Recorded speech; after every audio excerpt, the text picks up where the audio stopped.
Thank you, Mr. Rohit, for the clear and simplified explanation of a big concept of the business-driven security of RSA. Now I have the honor to invite Mr. Benny Czarny, one of our own Israeli founder and CEO of one of the key players in the cybersecurity OpsWat. Please welcome Mr. Czarny.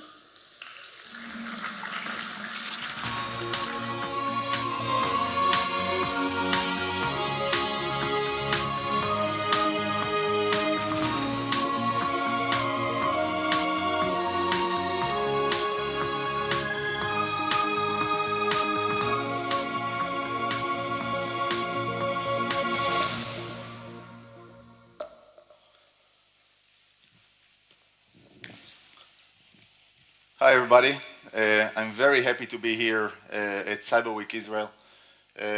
My name is Benny Czarny, I'm the CEO and founder of OpsWat. So today I'm going to share with you some of OpsWat philosophy to hopefully help each one of you build a better cybersecurity strategy. So a bit about OpsWat. I'm sure that many of you know the company, or for the one of you that do not, we're a global cybersecurity company. We have over 150 employees. We have 5 global offices. We are in the midst of opening an R&D and BD center in Israel. We play across several Gartner categories of cybersecurity, though overall we are a diversified cybersecurity company based in San Francisco.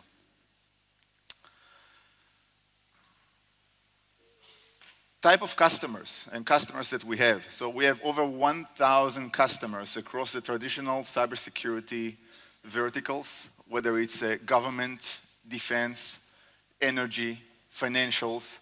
We have some key technology partners such as RSA, that just been before, Checkpoint presenting here.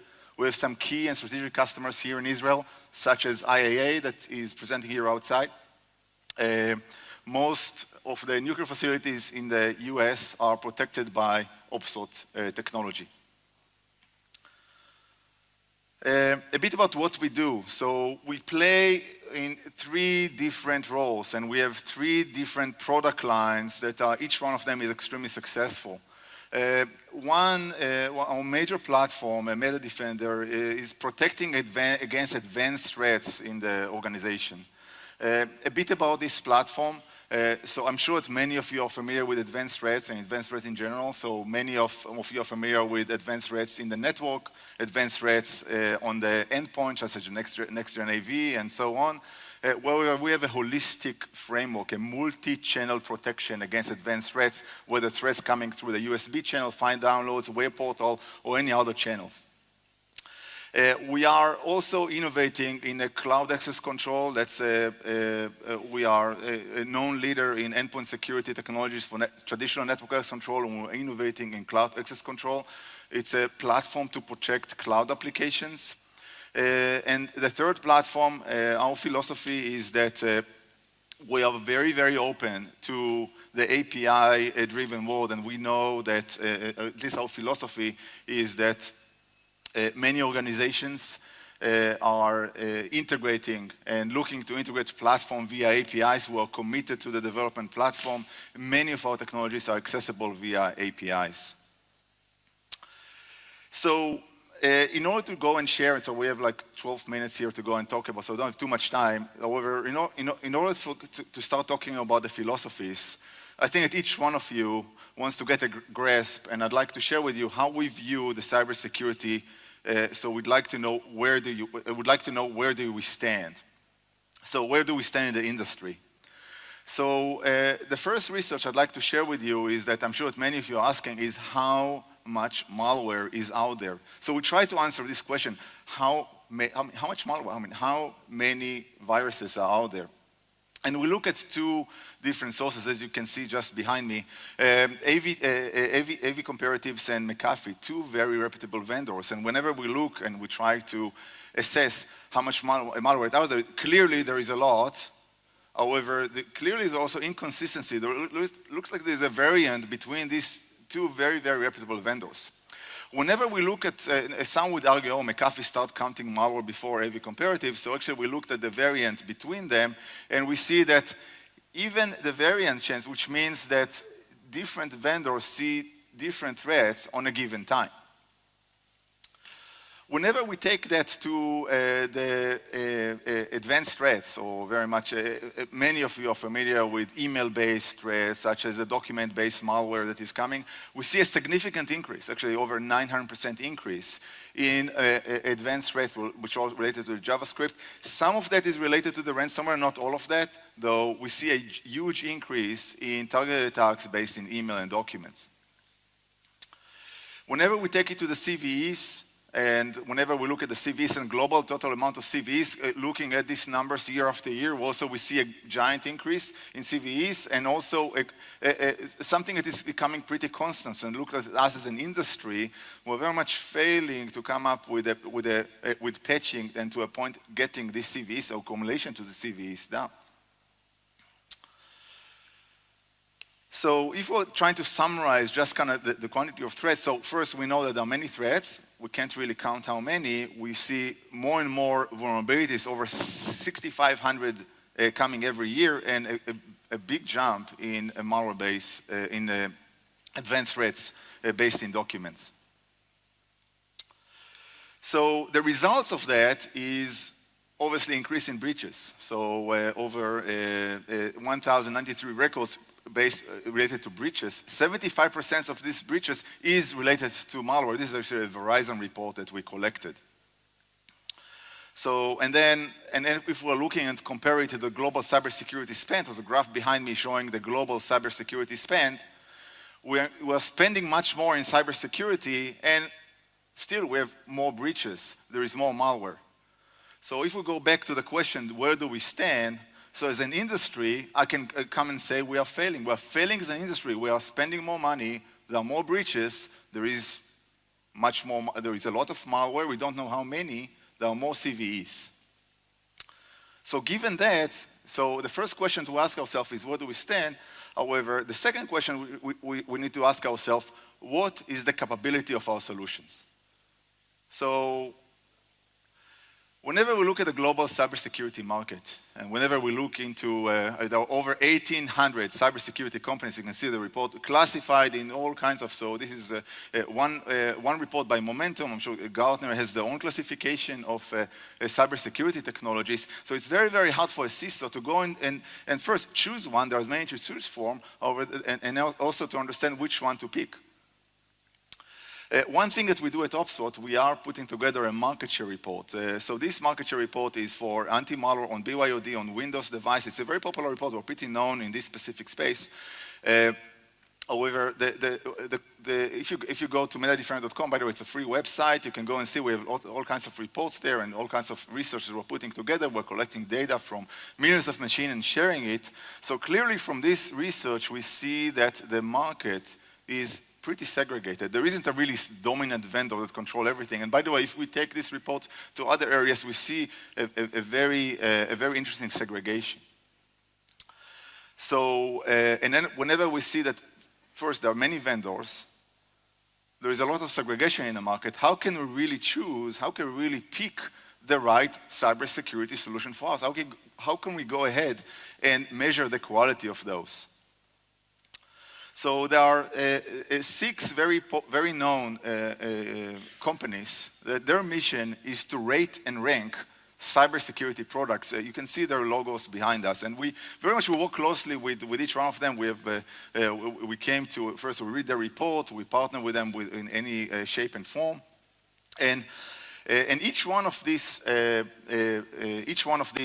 companies is measuring the quality of cybersecurity based on all kinds of measurements, such as obviously the response time, the quality, the operating system compatibility, how fast you detect a new outbreak, what's the global stability of the product. And we, whenever we look at the report, so if, for example, if we look at this report of a vendor, and we look at the same report, I would say, quarter by quarter, we see that clearly the quality of the cybersecurity changed. Actually, it changed pretty fast to a point that it gets us to question how these cybersecurity vendors are testing others. To go and see a big jump of double-digit % in a quarter, it makes us question the quality of the test and also the quality of the cybersecurity product. Whenever we go ahead and compare between two different vendors, whenever we look at AV comparative and AV test, on a single month and checking very reputable vendors between them, we see a big disparity between the cybersecurity products. So whenever we go ahead and see this, so for example, one by one, we can see only a single consistency between one, and by the way, the following months is going to go and change.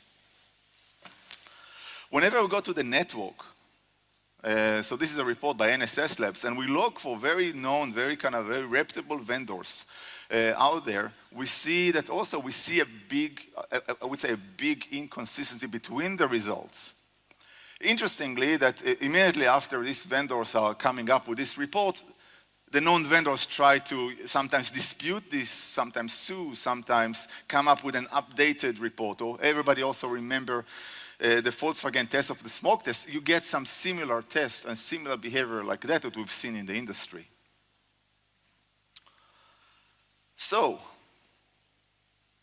will we ever get a cybersecurity strategy right? I can't envy a CISO. Whenever there are many threats, you don't know how many are there, you have more vulnerabilities, you have increased amount of targeted attacks, you have many cybersecurity solutions, you don't really know what's the quality of your cybersecurity solution. So what can we do? How can you still build a cybersecurity strategy that's still going to go and work? So I'm going to go and share with you at least some of our philosophy, things that we are very much believing in that very much can help you to go and build a better cybersecurity strategy. The number one thing that I'd like each one of you to remember is that we share is we don't trust files. So our philosophy, our first approach, do not trust any file. From our perspective, any file is bad. Executable is bad. Document is bad. JPEG is bad. Video is bad. AutoCAD is bad. XML is bad. Every file is bad.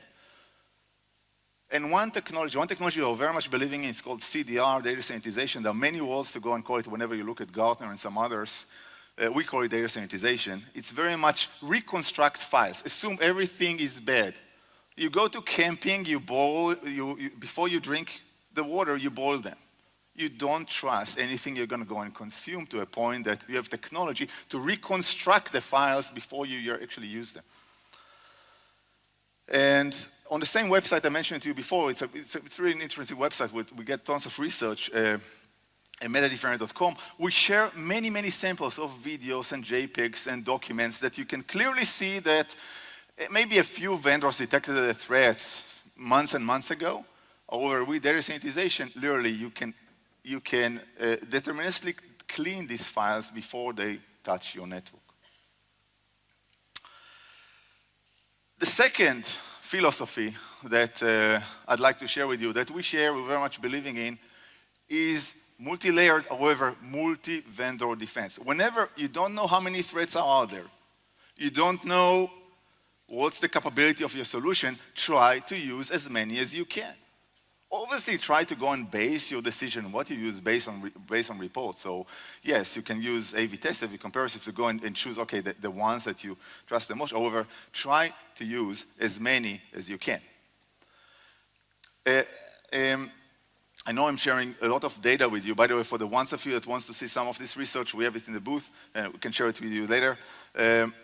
So, what you see here in this graph is you see some of our research about, we look at the top 10,000 threats that were pinged by customers' user on a day-to-day basis. Again, we're looking at the most popular 10,000 threats. And what we do is we scan them using over 30 different cybersecurity solutions, which includes next-gen AVs. We list all of them. We're not trying to go and throw any vendor under the bus, so we're not going to go and mention the names of them. and we do it purely for the research. And what we can show, what you see here on the graphs behind me is that of those 10,000 threats, what's the capability, what's the value of a multi-vendor defense to go and detect the most popular 10,000 threats that the industry is looking at. Whenever we look at outbreaks, and outbreaks is, again, whenever we're looking at the outbreaks, and whenever we look at an outbreak, it's actually we measure how much time. And using many, many vendors, how much time is decreased by going detecting an outbreak. So we see a decrease, a significant decrease in the time. The third philosophy I'd like to share with you is block installation of vulnerable software. And that's, again, a third philosophy that I'd like to share with you. And a part of that is that you can block vulnerabilities of application before you install them on a network. You don't have to wait to install them after to scan them. Many applications can be blocked before you install them. There are many binaries, many rogue installation, many rogue firmware of hardware that should not be installed. And obviously catch up with the vulnerabilities as fast as you can. So, the fourth element, and again, that I'd like to share is that the integration by design. So whenever we say integrating the technologies together, it's not only about, hey, coming up. Whenever you integrate solutions together, there is an art of integration. You need to know what's the capacity, what's the throughput of each one of your engines to go and integrate the solutions together. So integration and integration by design is key. This is what we do, and at least in the philosophy, and I'm really hoping that this data was helpful for you. Thank you.